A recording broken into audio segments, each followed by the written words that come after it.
Okay, my apologies for technical difficulties. You are watching Ivri Anochi. I am a Hebrew, learning biblical Hebrew through the Book of Jonah, class number 18. I am your host, Rabbi Rafi Mallet, everybody's Rebbe. So we just started the stream like a few minutes ago, and I had a technical hiccup, and the stream ended prematurely, and I couldn't restart it without creating a whole new set of links. So if you're confused because you were watching and then suddenly nothing happened, and hopefully I emailed the new link immediately and I put it in the WhatsApp. So hopefully those of you who are trying to watch it live got those links. Otherwise, whenever you see this, you'll get my apology of why the first live broadcast messed up. So please accept my apology. For those of you who would like to join us in the virtual studio, like we have Abigail and Cliff, you can email me at rabbi@rafimallet.com and ask me to join the email list. You will get an email each week with the class link. If you prefer WhatsApp, I can add you to the WhatsApp group. Just email me your WhatsApp information. Bless you. I give you permission to mute your mic. I knew you just wanted a blessing, though, and that's fine. So, what else can I tell you? I want to thank all my I want to thank all my channel members.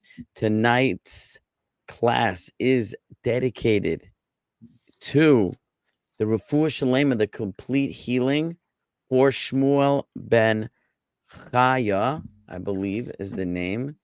Let me double check that.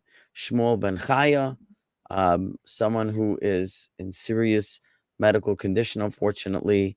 I just got the news and really could use prayer. So let's study in the merit. Our Torah study should be a merit for his complete healing. Refuah Sh'leimah, please have him in your prayers. Shmuel ben Chaya. Quick shout out to my members, my channel members, whose names are ready: Sean Watson, B'nai Noach Hartzvar Hashem, Anthony S. Boris, Monique Letourneau, Richelieu Randall, Susan Walbrand, Thea McCallum, Elena Yoon, Shannon Newson, Tom Averna, Janice Brandon, Zachary, Sandy Bassey, Tim Flanagan, Cliff Cohen, Erica E., and David Ivans. We had a recent boost in membership. I published a new video, and I guess that spurred some new members, and I appreciate all of the support.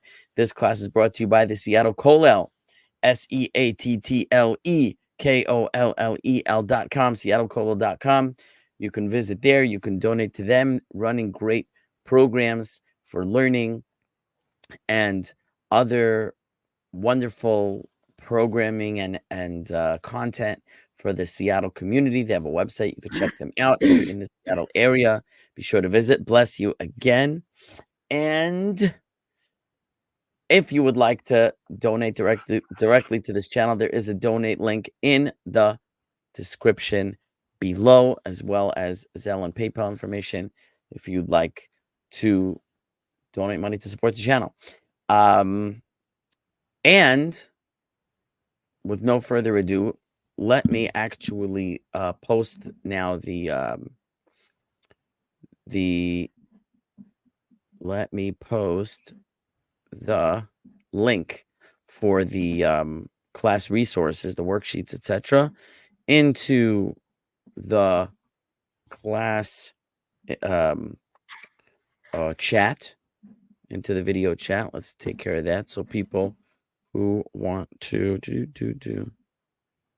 boom, it'll appear in the YouTube chat.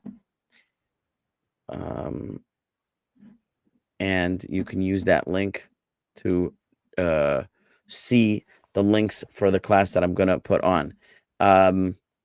Somebody named Nickname is in our chat and says, Belu, hey there, Mr. Mitzvotes. How many mitzvotes have you done today? I'm going to get my prayer mat and pray to Allah.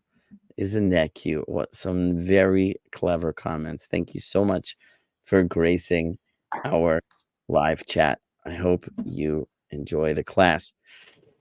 Okay, I'm going to share my screen.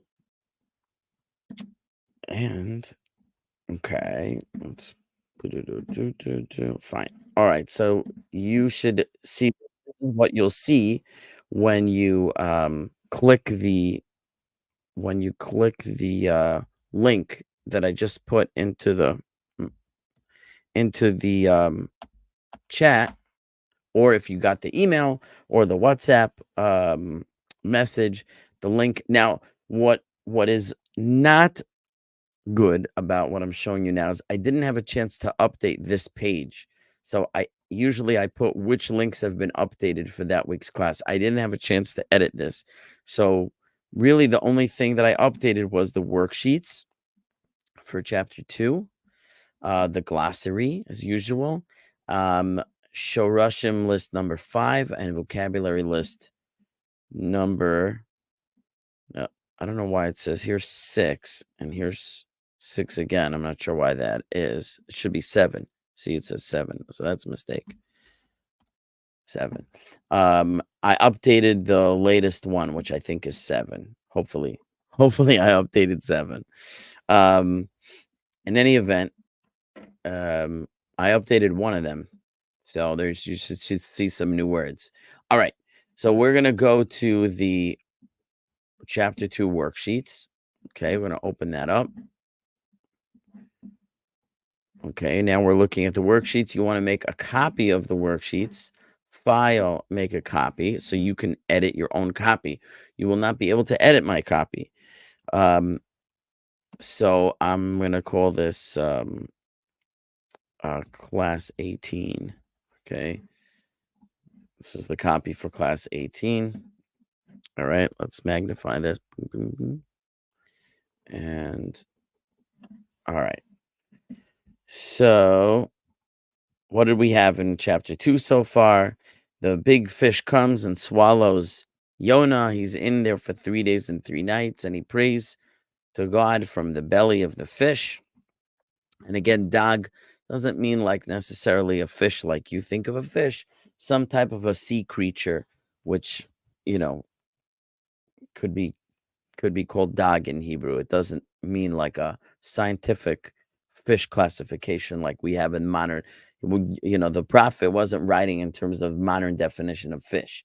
Happens to be the word dag in modern Hebrew is fish, but in context it really could mean dag gadol, could mean like large sea creature, basically. So we don't know if it was a fish or a whale or a megalodon or ichthyosaurus. I don't know. I might be making things up right now. We don't really know. And it's not really relevant. Okay. But whatever it was, we know for sure it was a miraculous occurrence that Jonah should be swallowed by a sea creature and be able to live inside of it. That was definitely an act of God. We do not believe that a person can live inside of a sea creature for 1 day, let alone 3 days. So there's definitely miracles going on here. No question about that. Whatever the creature was. Now, so we said he last time, I don't know if he was even last time, whenever we did, I think last time, that Jonah says, I called from my trouble to God, and he answered me from the belly of the grave, because the fish inside was like a grave for him. I prayed, and he heard my voice. He cast me into the depths of the sea, in the heart of the seas, and a river surrounded me. We talked about like the ocean current. All of your breaking waves and rolling waves passed over me. Okay, that's where we ended off. So now we're on chapter 2, verse 5. Oh, look who's here. Tom is here. Sandy, is this playing on your channel as well? Should be, if all is going right, unless I messed up. But I believe it should be playing on my channel and on Jacob's channel at the same time. I'm syndicated now. So hello to Tom, hello to Sandy. William Hodges, we love you. Baruch Hashem, we love you too, William. Thank you for being here. I'm glad that my second broadcast worked out, that people found it, even though I had to end the first broadcast and redo it. For those who don't know, there is a major hurricane. I don't know how major it is. It's a tropical storm that they expect to upgrade to a hurricane. Is on its way to Houston. And I was worried actually because we're getting thunderstorms. We're already getting like the arms of the hurricane are starting to splash over Houston with on and off thunderstorms as the outer arms of the storm kind of pass over one by one as it turns around and around. We keep getting thunderstorm, and that could disrupt the internet. There could be a power outage. All kinds of things could happen. The main part of the storm isn't expected to come over Houston till the early morning hours, but I was concerned about the weather tonight. Whether or not we would have sufficient internet to be able to give a class. So I'm glad we're here. My technical difficulty was not related to that. I just, like a dope, I just clicked the wrong thing and everything went haywire. I had to restart. So, yeah. So, T Bishop is here. He thought my connection got wrecked, that we wouldn't have a class. So I thought you might think that. That's why I explained it.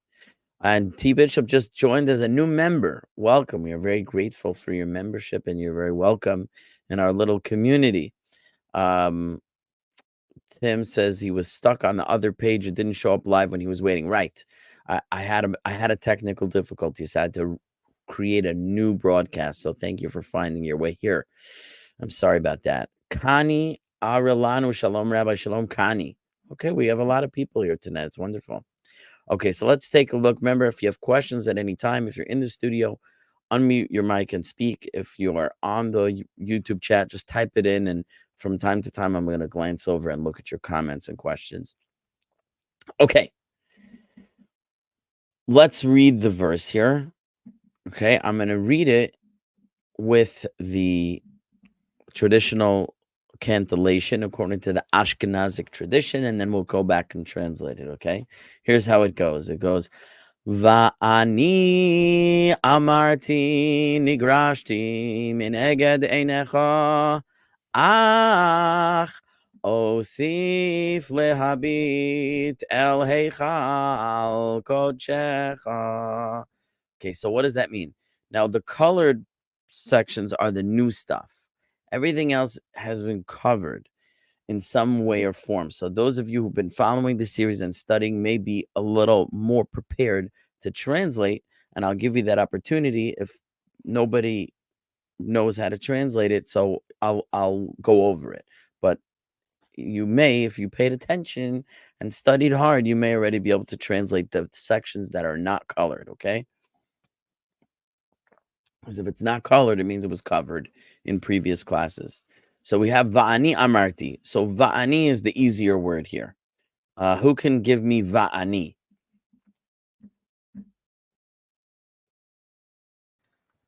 And I. And I. Excellent. So we have the Vav prefix is and. Okay. We have Ani, which means I. Okay. And I what? So here we have Amarti. Now I don't want, before I give you any clues, I just want to know if anybody can decipher this word without my present assistance. I'll give you a chance. Amarti. I think I figured it out. Yeah. So emor or amor is to say, or emor is to say, and the ti on the end is past tense I. Right. So I'm thinking it mean, is, and I said. That is absolutely correct. And I said, now, even though you're going to say, why is I twice? Ani and I, Amarti, I said. So again, the T ending, which is I, it just indicates who's the one that did the saying. If I have it in the word before, the pronoun I, so you still need a T in the verb. That's just how you conjugate it. Now, you could ask a different question, say, why do you need ani? If it just would have said v'amarti, or va'amarti, so then it would also mean and I said. So what's the ani? So I didn't think about this in preparation. So you spurred a question, and you stirred a question in my mind that I didn't think of. And that's really a legitimate question. Why even bother with ani if we have amarti, which means I said? And so usually when that happens, there's some type of an emphasis on the I. Like, not just if it was va'amarti, it would be more on the emphasis on the said, and it's me that said. But ani amarti, I said. So we'll leave it a question mark for now. Maybe if someone has a thought, they'll volunteer why it's an I said. Okay, I'll leave that to you. But meanwhile, literally, simply va'ani amarti, and I said. So Yonah is speaking, and this is part of his prayer. Chapter 2 is predominantly Jonah's prayer. Like we said before in previous classes, this is a more poetic section of the book of Jonah. It's not prose, it's poetry. And it goes as follows. And I said, nigrashti. Okay, so here's some new territory. What isn't new is the nun prefix and the T ending. Now, the T ending we just had here, amarti. And as Avigal pointed out, this means I did in the past. Okay, so nigrashti already, I give you a clue. I put this short line here. What could it be other than I, right? That's pretty obvious. I gave you a little bit of help there. And I said, I nigrash. Okay, so before we do even the nun prefix, let's talk about this shoresh gimel resh shin. Okay, gimel resh shin. And for those of you who have the links, I'll invite you to go look in the glossary and tell me what you find. I'm gonna look at the comments. So Tom said, that's right. T Bishop, I was under the impression ani was a verb like I am rather than a pronoun I. It could be I am, meaning it's not a verb. It's not. It really isn't. It's a pronoun. The state of being verb is very often implied in Hebrew. So the verb am, to be, I am, is an implied verb. It doesn't appear. So when you have ani and then something following it where the implied verb is am, so then we would fill that in and it would just be there. But ani by itself is not a verb. It's not a state of being verb. It isn't. It's a state of being verbs implied.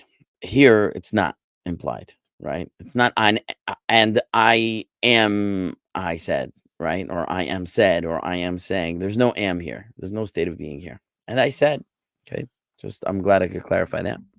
Oh, banished. Okay, so Tom, I don't know if he knew this or he looked in the glossary, but gimel resh shin, garash, is a verb meaning to banish, to chase out, right? So, but, okay, you'll notice also from my colored clues, it doesn't mean I chased out, okay? The nun prefix is a clue. So those of you who may remember when we encountered this nun prefix before, and I'll give you a hint. We said nun prefix could mean one of two things, and it'll be context dependent. And here from the context, it is clear which one of the two it is. And both of those possibilities are in the glossary in the pink section, which is all the prefixes. So while you go look at that, I'm going to open the glossary and show you. Okay, so here's our glossary, Shorashim, Milim, and then we'll have the prefixes. Okay, so we're looking for a nun, and we'll see that there's two of them. Here's one of them, we will. Now, can this nun mean we will over here? Can it mean that? Okay. It can't, obviously. Why? Because let's go look at the verse again. Because I already established from this T ending that it's I past tense. So it's first person singular, I, in the past. We will is first person plural in the future tense. I already know from the T ending that this is a first person singular past tense verb. Therefore, this prefix nun cannot mean we will. It has to be the other option. What is the other option? So let's look further down. And we have nun here, passive form. This is what's called in the technical jargon binyan nif'al. Nif'al means passive. This is the passive form. Okay, the passive construct. So so now let's look at it. So I banished would be active. I banished. I actively banished something. But if it's the passive form, that means that it's happening to me. So then what would in the past tense? It happened to me. What happened to me? Go ahead, give it to me. I Huh? was banished. I was banished. I was banished. Now, I wanna respond to Tom's comment because he's not wrong either, but he's not right and he's not wrong. Okay, so let me just highlight Tom's comment. He says had. Okay, I'll tell you why he said had. Doesn't mean had. He's probably looking at a translation or something that would say I had been. There's another way of saying that it happened to me in the past. You could say I was banished, or you could say I had been banished. And either one of those translations is acceptable here. And you could fill in your sheet the way you want to. I allow both. I'm doing a little more literal translation. So it's like a more direct past tense. I was banished. You could say I had been banished. I said I had been banished. That's fine. Doesn't mean had. The nun prefix doesn't mean had, but it means it happened to me passively, right? So I was banished or I had been banished. Okay, fine. Back to the verse. Back to the verse. And I said I was banished mineged einecha. Okay, so this is going to be hard, and therefore I'm going to give you a clue. Because even though technically we had this shorish before, we didn't have it used this way. So it's going to be a new usage. It's in the glossary, but we never used it this way before. So I'll give you a clue. We have first the prefix mem. And prefix mem, who remembers prefix mem? From. I was banished from neged. Okay. So neged, for those who don't remember, is the shoresh nun gimel dalet.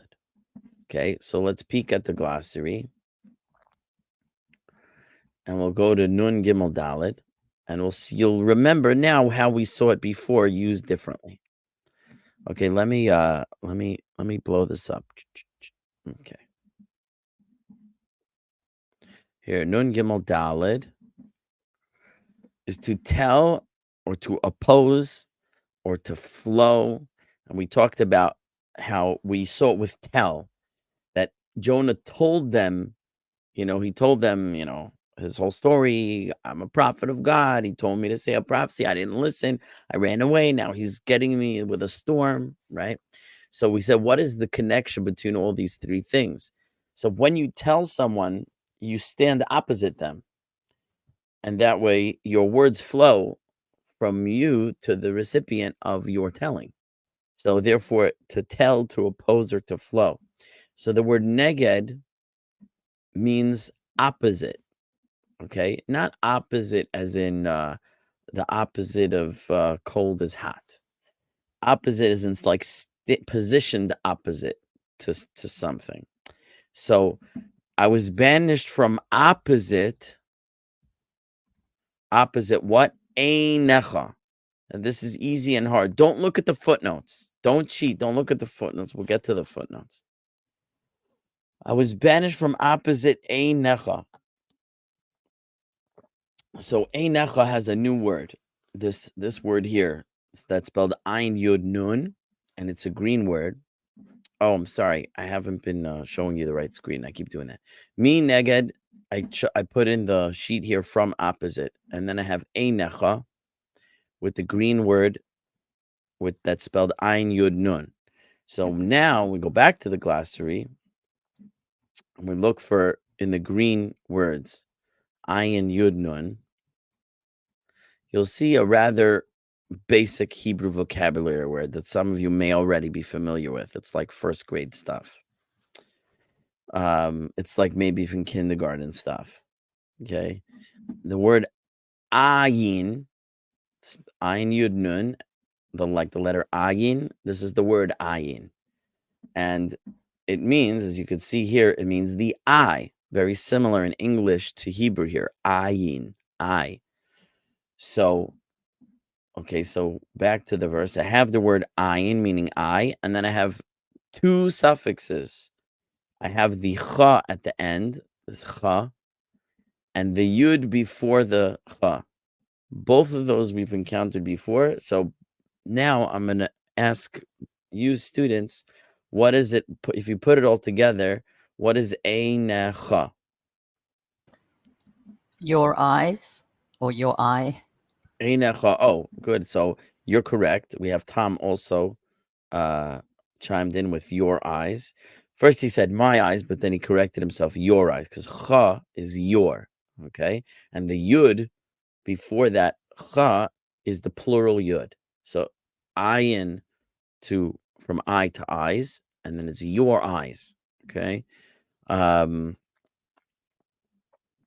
Sandy's asking, is this phrase ever used as face to face or before your face? Mineged einecha.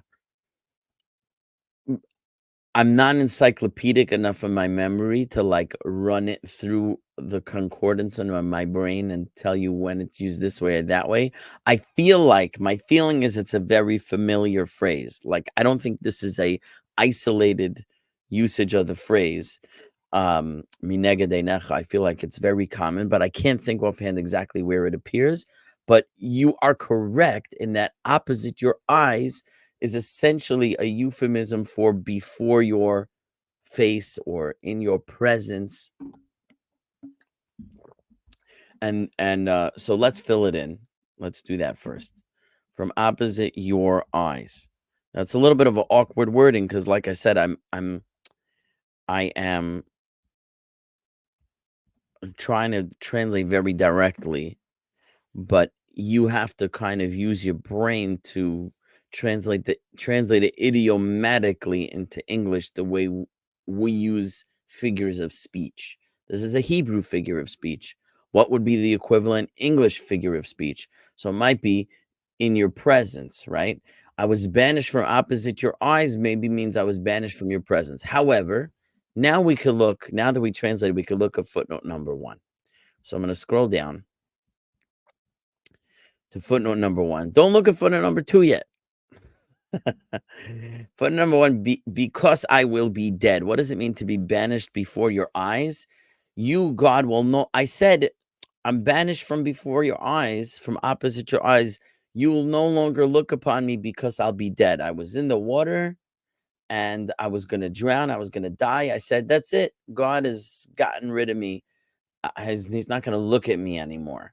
Another interpretation is that you are no longer watching over me. You're no longer protecting me. You throw me in the water and you've given me over to the forces of nature to just drown me. So either your eyes is like your sight in the sense that like I'm gone, I'm dead, I'm no longer in your world, or the eyes are some type of supervision that God is watching over me, and now he's no longer watching over me, and therefore I am subject to the death that will come upon me through nature. It amounts more or less to the same thing, but the question is, what does the euphemism mean? I won't be in front of you because I'll be dead, or you're not watching over me, and then the consequence of that is I'll be dead. Right? I'm dead, therefore I'm not in front of your eyes, or I'm not in front of your eyes, and therefore I will be dead. It's really two ways of interpreting that idiom. Okay, so let's go back. Okay, I'll take any I'm just gonna peek if there are any questions so far before I continue. Curious because of thinking ASL. So ASL is what, American Sign Language? Is that what you're referring to? If you could clarify what you mean by that comment, then I'll be edified. But anyway, everyone's welcome to comment at any time. Let's keep going. Okay, now we have ach. Now, ach, don't get confused here. There's a homonym in Hebrew, ach, which means brother, and it's spelled differently than this. It would be spelled aleph chet, as opposed to this ach, which is spelled aleph chaf. Also, if you're Ashkenazi like me, then you wouldn't actually pronounce the word for brother as ach, because the aleph wouldn't have a patach like this aleph has, the horizontal line. That's the ah sound. The aleph in the word ach, meaning brother, has a kamatz, which is like, it looks like a little like T shape. It's like a horizontal with a little line coming down the middle. And for Ashkenazim, that sound would be an oh sound. So the word for brother in Ashkenazic Hebrew would be not ach, but och. And by the way, the Yemenites pronounce it the same as the Ashkenazim. It's definitely the more correct pronunciation of that vowel. Just saying, Ashkenazi pride. But because in modern Hebrew and Sephardic Hebrew, they're pronounced, both of them would be an ah. Particularly in modern Hebrew, it would be confusing. Good, because the Sephardic Jews have a different advantage. Is for Ashkenazim, the chet, the letter chet and the letter chaf make the same sound. Okay. However, that is not really accurate, because the word ach, meaning brother, has a chet. A chet is not really a palatal letter. It is a guttural letter. Just to explain, half the people's eyes are rolling into the back of their head right now, but for the grammar nerds, I have to explain. Palatal letters are formed between the tongue and the top of the mouth, which is called the palate. So like the k sound and the g sound, and maybe some others I'm not thinking of immediately, but the soft kaf, like this letter, this chaf, sofit. Chaf is the soft version of the letter kaf. It's the identical letter, just if there's a dot, if there's not a dot. So the hard sound is the k sound, like a K, and the soft sound is the ch, okay? And it's made by, it sounds gross, but by passing air between the tongue and the palate, okay? But the chet letter is a guttural, which means it's produced in the throat. And so it's not really a sound, which is a palatal. It's really a sound. It's in the throat. So for a Sephardic Jew, the word ach would be ah. And this word, that's brother. This word ach would be ach, palatal, ach. And brother would be ah, which is guttural. So the Sephardic pronunciation differentiates the two words that way. The Ashkenazim differentiate it with the vowel. This word we're looking at here is ach, and the word for brother is och. But in modern Hebrew, which is kind of a blend of Ashkenazic consonants and Sephardic vowels, it's they're both ach. They're total homonyms. So that's why I'm pointing out this is not the word that means brother in Hebrew. Okay, so what does it mean? While I was talking on about this, some of you might have looked in the glossary. So if somebody knows, you can definitely tell it. I'll let you guys look at the glossary while I look at some comments here. Sandy says, yes, American Sign Language. So Hebrew to ASL, visual to English guess. Hebrew to ASL, visual to English guess. I'm not understanding that comment. I guess I'm just not familiar enough with the subject. Which also came because of your explanation of tell, oppose, flow. You're saying Oh, you were guessing. Okay, it was a good guess. It was a good guess. I think you're not off the mark. Okay, so he says however, Tim says however, and Tom says however. Now, you're correct. You're correct. Now, in the glossary, you would have seen it could mean only or however. Now, how does it mean both of those things? It's like ach is like to the exclusion of something. So when I say ach, it means like only this, or however, meaning there's this path. However, I'm gonna choose the other path. So I'm excluding option A and I'm opting for option B. So that's why ach could mean only, meaning to the exclusion of others, or however, meaning I have this. However, excluding that, now I have something else. But that's ach. It could mean only, it could mean however. Here it means however, okay, as we will see. So let's put that in there. Okay. However, and I said I was banished from opposite your eyes. However, osif lehabit. 2 hard words. Okay. These are hard. So I'm gonna give you a little bit of help. I'll see how well you could do. Now, obviously, there's a new shoresh here because I highlighted in yellow. Again, you only see 2 letters highlighted in yellow, which means there's a third one that is absent. And we need to discover what it is. So if we examine our glossary and we look through the shorashim, the roots, we're going to look for a shoresh that has a samach and a fei, and an additional letter, which will likely be one of the Yona letters, Yud Vav Nun Hey, as we discussed in the past. And let's see if we can spot it. A samach and a fei. Is it Yud Samach Fei? Oh, Yud Samach Fei. Yud Samach Fei. You found it right here. Yud Samach Fei, which is to add or to continue. Okay. Now, so here, oh, sorry, I wasn't sharing it with you. Now you can see it in the glossary. So now here, back on our page, we have something that has to do with adding or continuing, but I have in front of it a prefix. Okay. In front of this shoresh, I have a prefix. You know it's not part of the shoresh because I didn't highlight it. So that was a clue from me at this stage. Later, you'll do this independently. But what is the prefix in front of the shoresh and what does it indicate? Go. Now, as I say that to you, I second guess whether I even taught you this prefix. So now I have to feel ashamed if I didn't. It means I will. I will. How do you know that, Cliff? Oh, this is from my old Hebrew days. Okay, so you remembered it. I'm wondering if I ever put it in the shoresh list. I might not have done so. And the prefix. It doesn't look like I put it in the prefixes. So that was my bad. I should have put it in there. So I'm going to add it in right now, actually. The aleph prefix.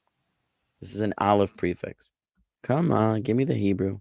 That's not it here. Aleph prefix is, I even put it in the wrong spot. Here, let me redo that. Undo. Okay, I want to put it over here. Okay. Aleph prefix is I will. Okay. So it's singular future for masculine or feminine. Okay. Masculine or feminine will be the aleph I will. So going back to our page osif. So I have I will. Here it's, let's say, just a vowel. So it's not it's not a prefix, not a shoresh. It's just a vowel over here. So what I have is prefix I will. I have the shoresh yud samach fei. The yud is missing, even though you see the yud here. That's not the yud from the shoresh. That's part of the e vowel. See, the samach has an e sound, and the e is often accompanied by a yud. Okay, so this is a vowel. This is part of the vowel. Here's the shoresh, samach and fei. Missing letter is yud. So put it together. What's osif? Continue. Oh, continue. What's the aleph, though? Don't leave out the aleph. Tom's giving you a clue.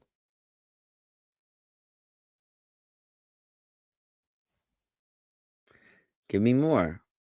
Aleph prefix with yud samach fei shoresh. I will continue. I will continue. Okay. It kind of has What's has the feeling. Yeah, it kind of has the feeling of I will yet. Like that's how I. Yes, that is. You are correct. So when this is a very direct translation, but when we want to use the English idiom over here, and let's translate the whole phrase, and then you'll see it's really like I will again. I will again. Okay, but we'll say I will again. What? Let's just get the whole line, and then we can play with it. I will again what? So I will continue lehabit. So okay, again, hard. Just to let's start with the shoresh here. I have a bet and I have a tet, and I need to find that shoresh. So we'll look in the glossary for a shoresh with a bet and a tet and one of the Yonah letters. Nun bet tet. Okay, Abigail on the ball. Nun bet tet, which is to look. Okay, now by the way, I don't think I've ever seen any form of this verb where the nun appears. And it was actually a discovery when I was preparing the class. I know what lehabit means. I know lehabit means to look. But I was like, what's the shoresh of lehabit? And I'm thinking, is it hey bet tet? That's what I thought. I looked it up and it's nun bet tet. I was like, I've never seen the nun in the verb of this shoresh ever. But apparently the experts are of the opinion that it's the nun is the third letter. So we're going to go with that. It doesn't really matter because there's no nun here, but just to be accurate, I put it there with the nun. So I will, as I gave it away to you, I'll continue. Here's the lamed to look. Now you'll wonder what the hey is doing over there. To me, this looks like the hif-il form, which we encountered before, the causative form. Which it looks like that. I'm not sure what causation has anything to do with the verb to look here. It's a little mysterious to me because again, I'm sure it has something to do with when the nun would be there versus when it's not there. Maybe we would understand some relation between a more active verb and a more causative verb, but I don't have a good explanation for the causative form, except that this verb, lahabit, to look, is always in the causative form. It just always is. Why? I'm not sure why. I'm not going to contemplate it right now. But I will continue to look.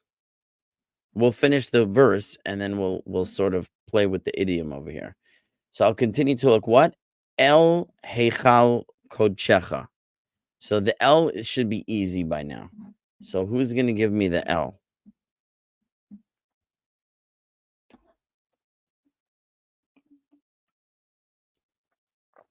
Nobody? 2. L is 2. Okay. 2. Okay. Heichal kodshecha. So we have cha again. And because of my coloration, you can see obviously that's what goes over here. And we had it here, right? Your. Now I have to know what's heichal kodesh, okay? So we're going to look up in the glossary heichal. Wrong way, down. We're going to look up heichal. We're looking up heichal. Hey. It's our first hey word. Heichal. I want to just talk a little bit about this word. I wrote a sanctuary. I didn't want to just write sanctuary because you might think of it as like sanctuary, like someone is seeking sanctuary when you use it as a noun like that. That's not what it means.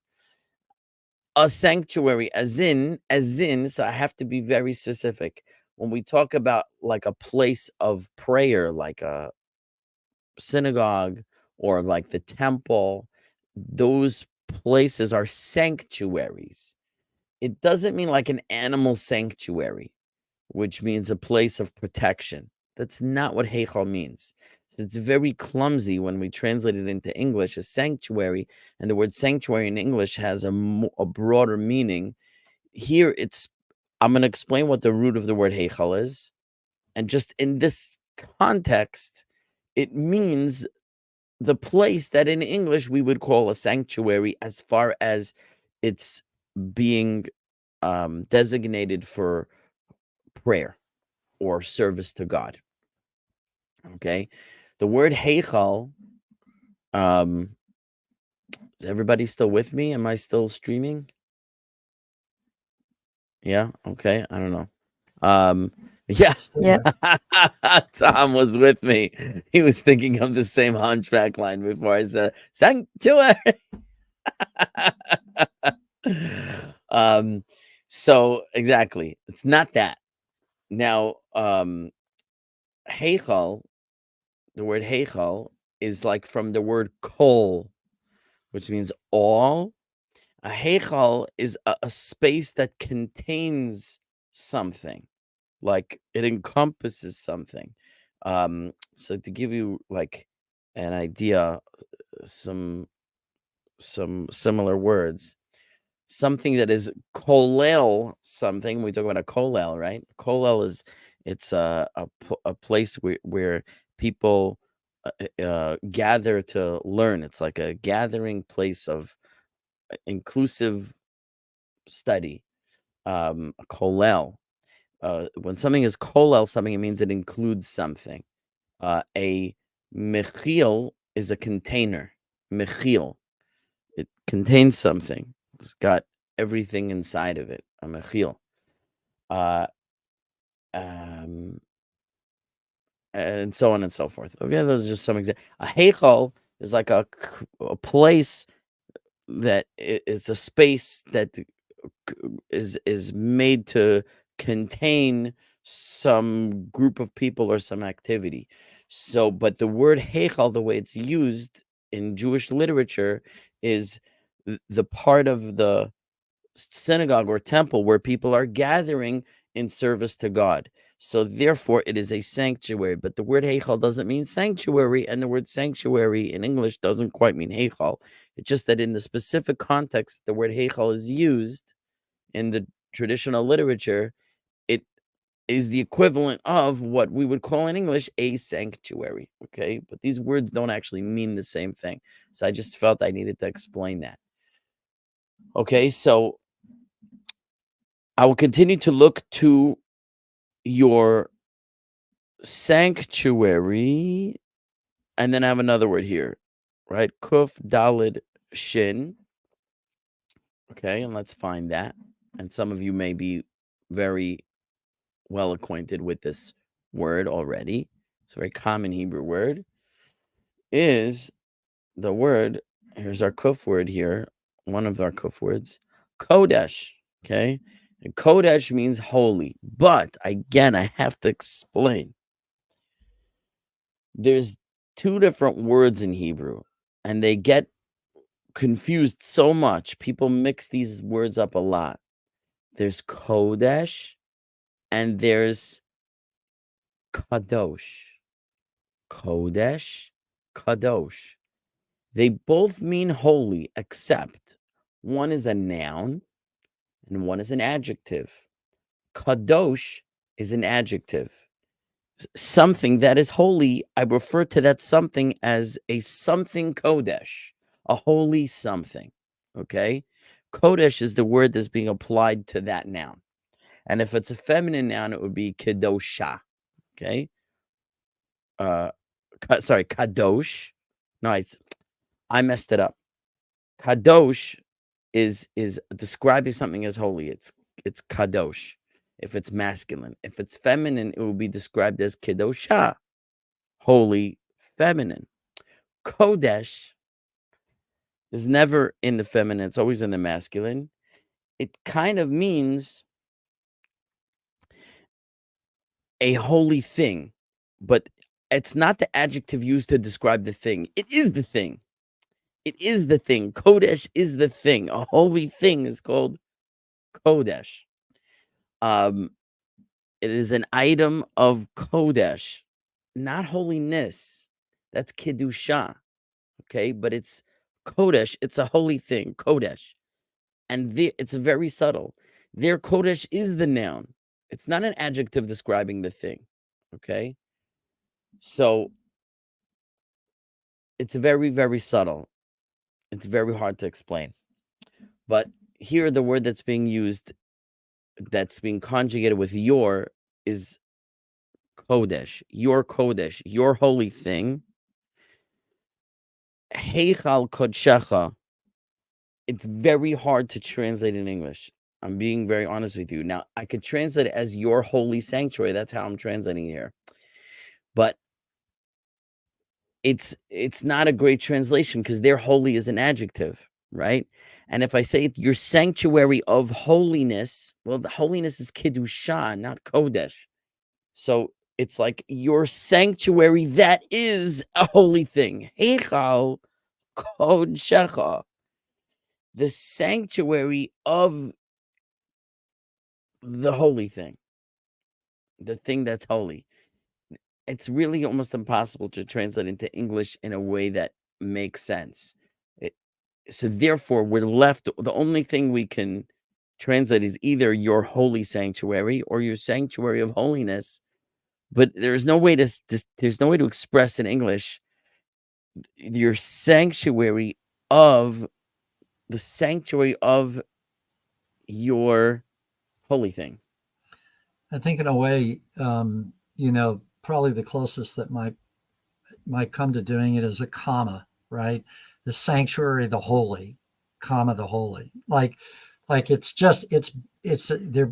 intrinsically both at the same time, like you were saying. But I think in English you'd have to say something like something, comma, something. Just a thought. Something, comma, something. Yeah, like the sanctuary. It's hard for me even with It's that very to like difficult. make Yeah. sense out of it in English. Yeah. I'm just we really only just from the usage and when we see how the words are used, this subtlety will kind of resolve itself for you.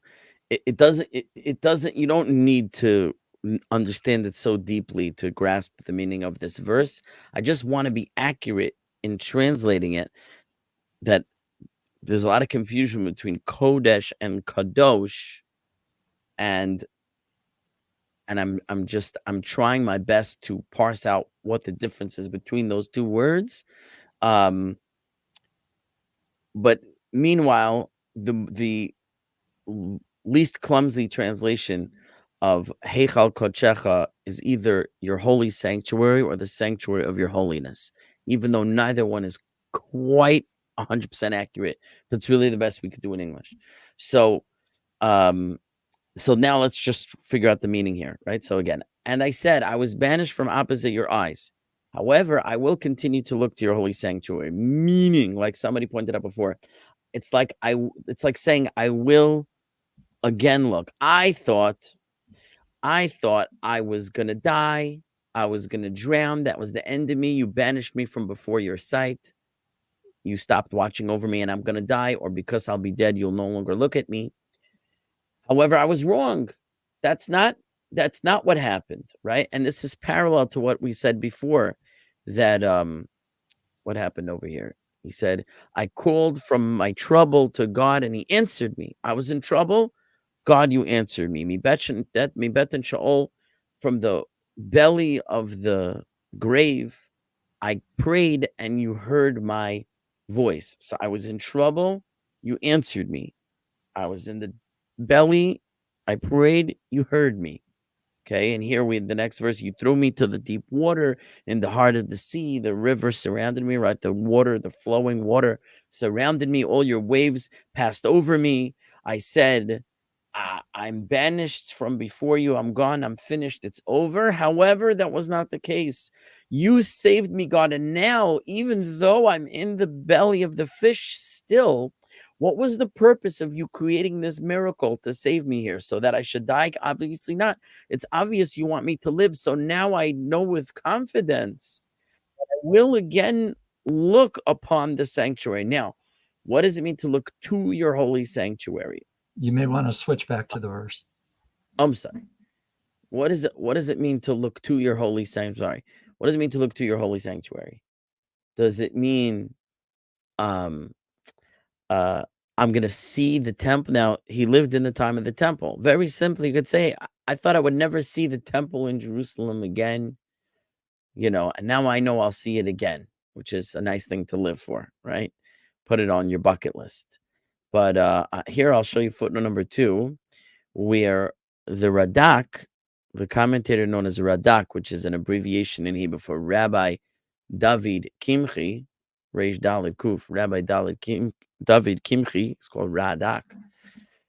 He says it's talking about prayer, and we face toward the temple in Jerusalem. So to look to the holy sanctuary, your holy sanctuary, is the opportunity to pray to God where we face toward the temple. Every Jew in the world, no matter where he is, when he prays, he faces toward Jerusalem, right? It doesn't mean you can't pray but the central prayer of Judaism, which is known as the Shemona Esrei or the Amidah, and I have a series on that on my channel. You're welcome to watch it.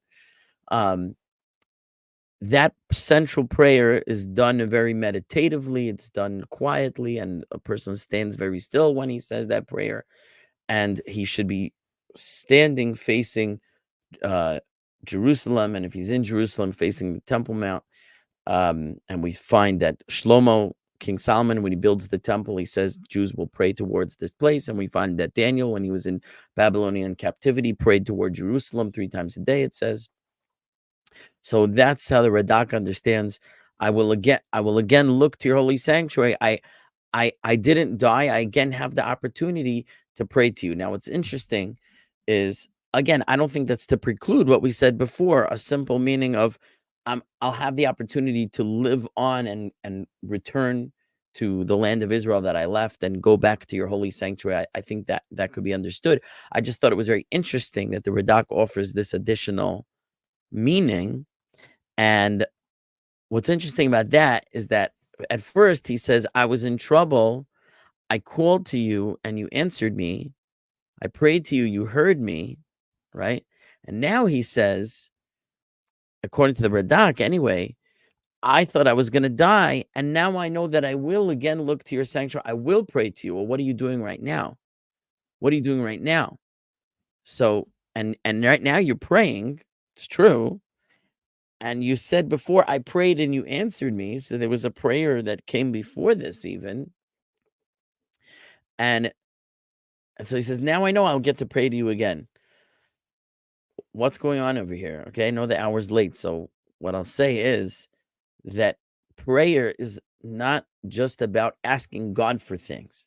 It's not just about, I need something. God, where are you?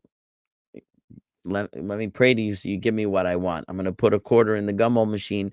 I'm going to turn the crank and the gumball is going to come out. I'm going to sit on your lap and I'm going to tell you what I want for Hanukkah, right? Prayer is much more than asking. Prayer is about speaking to God. We have a section of the prayer called praise where we meditate and contemplate on God's greatness, and we say expressions of God's greatness.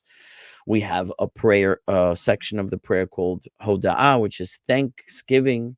We thank God for the things in our lives. We don't have to wait till we're needy and in trouble and desperate to then call out to God. Like they say, there's no atheist in a foxhole. It's true. Suddenly when we're in desperate need, everybody calls out to God. But why wait? Why not speak to God, not in a state of despair, just in a state of Hashem, I love you. Hashem, you're so great. Hashem, thank you so much for everything in my life. Form a relationship with Hashem that's not based on just transaction. That's not just based on gimme, gimme, gimme.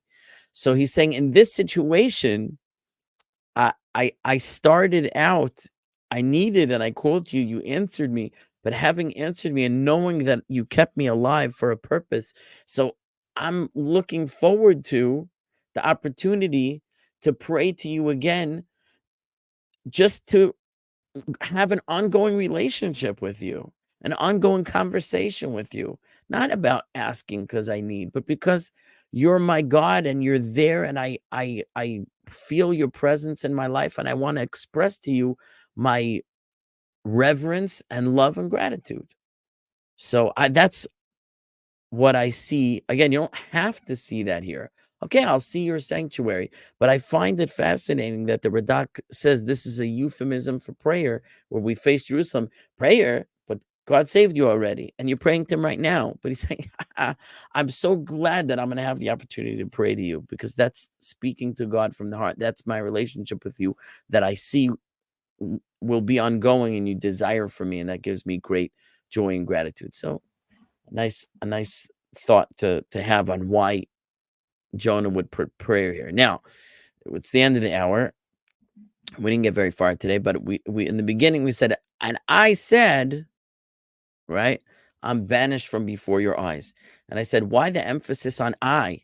Why couldn't have just said va'amarti, which also means and I said, but va'ani amarti is putting a special emphasis on the I. Why is that? Anyone have any thoughts before we call it a night?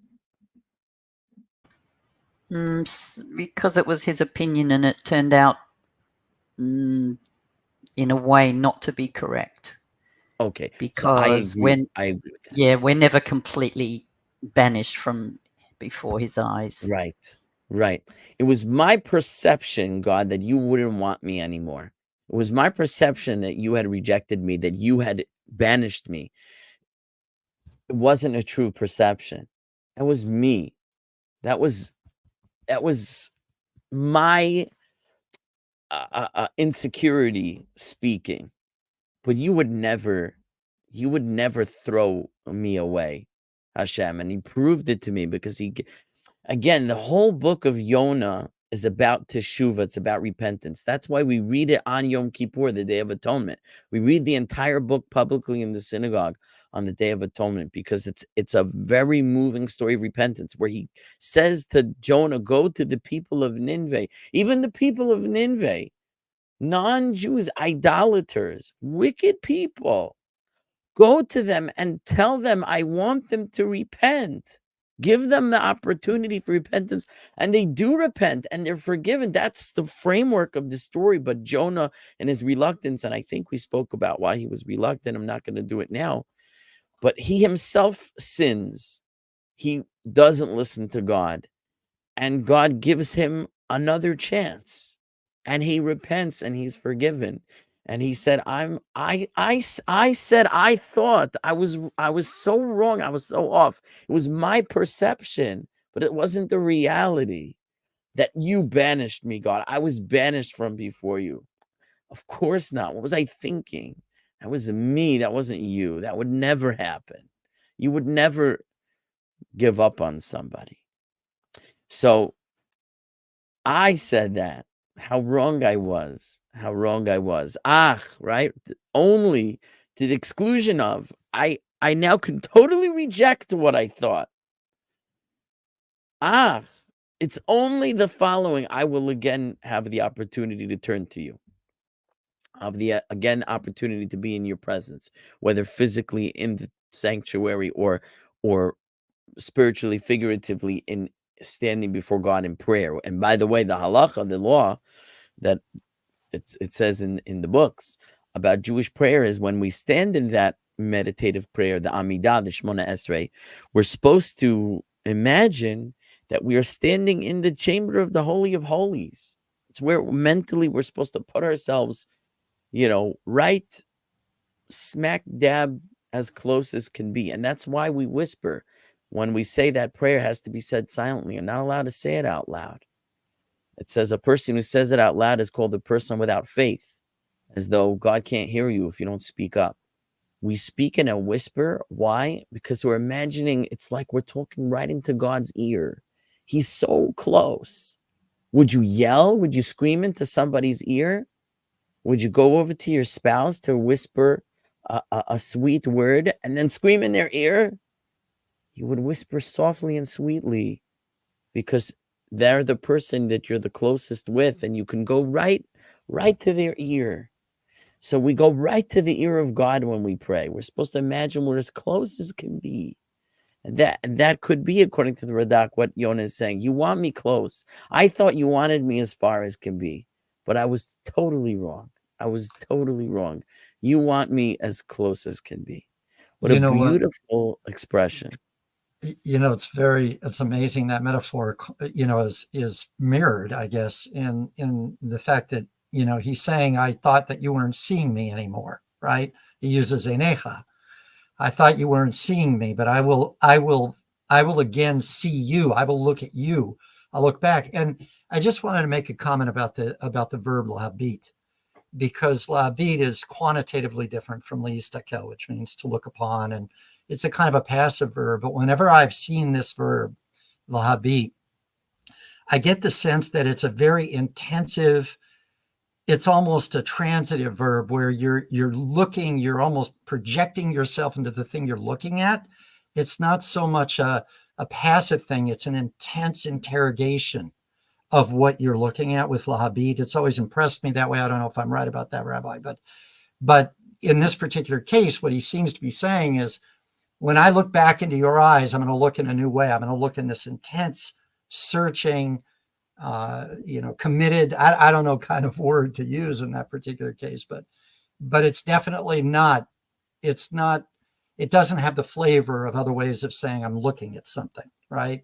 Lahabit has some extra meaning that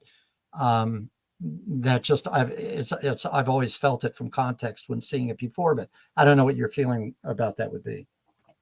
I'm not sure. I think you're onto something. I do. And I think we need to examine more occurrences of lahabit to see just what kind of looking this means. Because you're right, there are a number of verbs.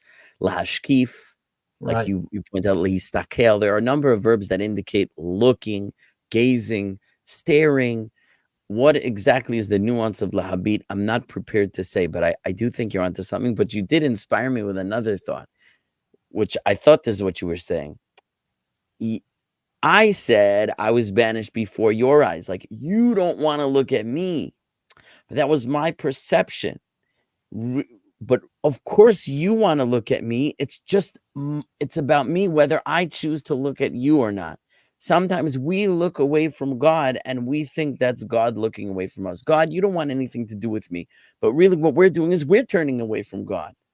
God's not turning away from us.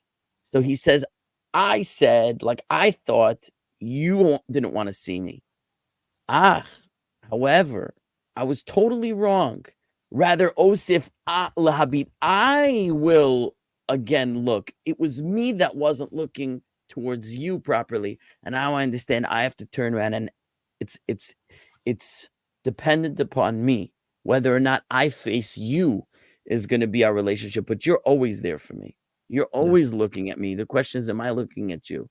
So when I said you weren't looking at me, it was really me turning away from you, not the other way around. So in the end of the verse, he says, I'm going to look at you again. It was me who looked away, not you.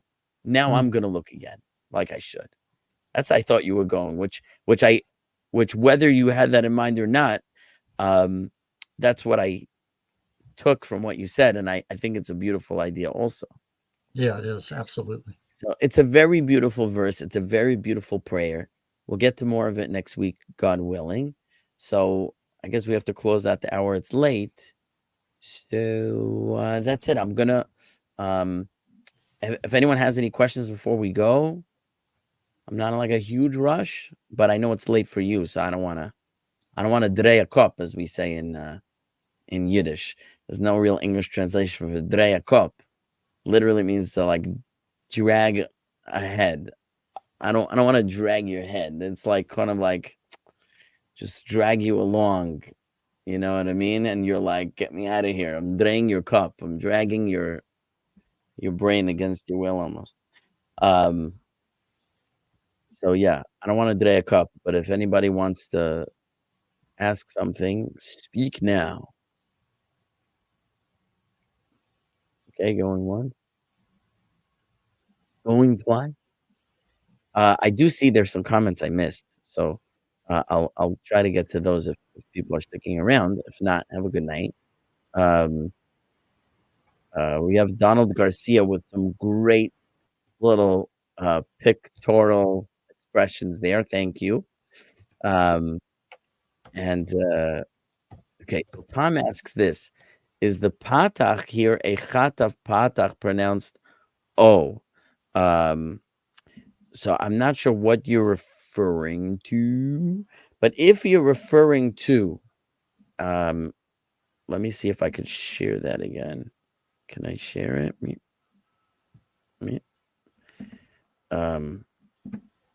Down here, code shecha. So you'll notice that the kuf has not a patach, it has a kamatz. The kamatz, like I described to you before, it's the horizontal line with the perpendicular vertical line coming down from it in the middle, right? That's the kamatz. Now, typically in modern Hebrew and Sephardic Hebrew, that is pronounced just like this vowel, the horizontal one called the patach, is pronounced Ashkenazim, as I pointed out before, will pronounce this as and this as o. Okay. Now there is an exception, which is that there is something called the kamatz vowel. This looks like this. When it's pronounced as by the Sfardim or in modern Hebrew, that's what's known as a kamatz gadol, a large kamatz, which the Ashkenazim will pronounce as o. Okay. However, there's another kamatz which looks identical, but it behaves differently. It's called a kamatz katan, literally a small kamatz. And the small kamatz, it makes an basically like an O sound, similar to this one here. And I think in another class, I discussed the relationship between the so-called large vowels and the small vowels, that large vowels will be replaced by small vowels in the construct form. I'm speaking Chinese to a lot of people, but we discussed this in the past. So in the construct form, a large vowel will be shortened to a small vowel. And there is a small vowel that corresponds to each large vowel. So this one that I'm highlighting here, the cholam, which is an O sound, is a large vowel. When that large vowel is converted into a small vowel, it becomes the kamatz katan, the small kamatz, which is also pronounced as almost like an O sound, not a full O sound, but like O. Okay. And that's even for Sephardim and even in modern Hebrew. So since the non-construct form of this word is kodesh, and the kuf has an O sound like this, kodesh, in the construct form, that O becomes the kamatz katan. Looks like a kamatz, but it's pronounced basically O. And for Ashkenazim, there's almost no difference in the way they pronounce the kamatz gadol, O, and the kamatz katan, O. It's negligible, the difference that you can hear. Most people don't distinguish it at all. Ashkenazim say both as like O, and that's it. But for Sephardi, it'll this kamatz, where a kamatz is normally pronounced like here, kodshecha, this will be but here it's kodshecha. And again, that's even in the Sephardic and modern Hebrew pronunciation. So Tom, if that's what your question was, I hope that is an instructive answer. This kamatz is a kamatz katan, and it's pronounced O. It's a replacement for this vowel in the construct form. Kod shecha. Kod shecha. Okay? Hope that is instructive. Tim says, thank you for another amazing class, Rabbi. Good work, everybody. Agreed. Good work, everybody. Thank you, Rebbe. Good night. Good night, Sandy. Lila Tov Kani. Okay, Tom, you're welcome. Thank you, Cliff, for joining us live. Thank you, well, sort of live, virtually live. Thank you, Abigail, who was here but has moved on. And T Bishop apologizes to Tom. He was wrong about something. I don't know what, but in any event, oh, he's saying, Tom says code sheka or code shecha, right? And he says kiddo she ko. He was giving an alternate. So yeah, so kiddo shecha, the word I think you're going for, which is kiddo shecha. Kiddo shecha would be the construct form of the word kadosh. Remember, I said there's two words. There's kadosh and there's kodesh. So if you were saying, if you're using the construct form of kadosh with a cha ending, it would be kidoshecha. But if you're using the construct form of kodesh, and it's kodeshecha, okay. And I think you corrected yourself there, kodeshecha. Anyway, be that as it may, thank you all. Have a wonderful week. By the way, today was Rosh Chodesh, the first of the month of the Hebrew month of Tammuz. So I guess happy Tammuz, everybody. But Tammuz is typically not considered a happy month because on the 17th of Tammuz, we have the fast that commemorates the breaching of the walls of Jerusalem by the Roman forces 3 weeks prior to the destruction of the temple, which will fall out on the 9th day of the following month, which is the month of Av, and that is the most intense day of mourning on the Jewish calendar. But the 17th of Tammuz is the lead up to that. So this month, Tammuz, and next month, Av, contain these days of tragedy. They're more somber months. But as much as one could say, may everyone have a good month. Now that we just passed the new moon, I'll wish everybody a good month. Have a wonderful evening.